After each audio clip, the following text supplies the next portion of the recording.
how do you go about improving or training or whatever once you actually have nailed down what that incompetency is? What's the framework for improvement?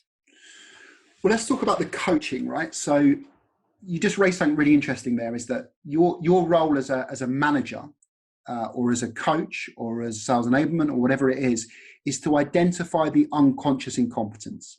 So find out where they're going wrong and they don't go wrong. Your next role is to make them aware of everything else, right? So what you're ultimately trying to do with SDRs is you're trying to create a self-awareness in performance and behavior. So you start by coaching, and coaching starts becoming a habit. And when coaching becomes a habit, they become self-analytical. When they become self-analytical, they spot these problems themselves, right? So I love to use this as an example, right? If you were to come to me, Sarah, and say, where do you keep your scissors, as an example? The easy thing for me to say to you is they're in the third drawer down of the kitchen. Now, you've not learned anything in that process. You'll go and pick up the scissors, you'll use them, you'll put them back, and you'll forget where they were. The next time you come to me, you'll go, oh, where do you keep your bread knives? And I'll tell you the same thing again. Now, what a coach should do is they should make you aware of that process. So when you come to me and ask me where the scissors are, my first question would be, where would you keep them? And you'd go, probably in the kitchen. Okay, whereabouts in the kitchen would you keep them? Probably in the drawers.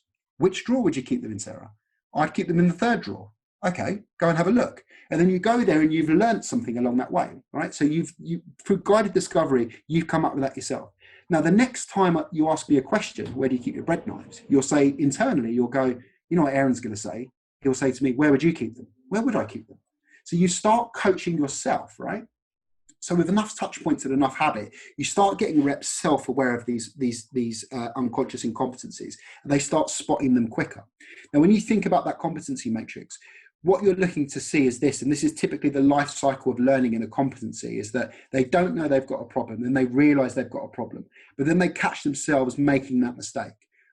And then they'll go, shit, I just made a mistake. But then if you, with enough coaching, they change behavior before they make the mistake. So they're about to make it and then they go, hold on a second, and then they do it the right way. So they've adapted in real time the learning that they've had over the last week, 2 weeks, whatever that is. So that's how you coach it. You constantly question for them to get to the end, and then question their strategy. How would you do it? What could potentially go wrong? And if that did go wrong, what would you do differently? So you're constantly getting them to create these examples in their head and sub-strategies as well, and then go and execute on those sub-strategies. Then when they execute, you bring it back in and go, let's have another look at it. How do you think it went? And then they can critique their own work. And that's so powerful. As soon as you've helped someone to see things a certain way, it becomes incredibly powerful. And again, it's a laborious process and it takes time. And that's why organizations don't like to invest in it, because it is very time consuming. Yeah, that's so interesting because I think when people are talking about the skills that an SDR needs, a lot of people say they need to be like self motivated and all of these things, but then the coaching doesn't necessarily enable them to do that. Um, Agreed. and that's really interesting because this is how you basically put the ball in that SDR's court.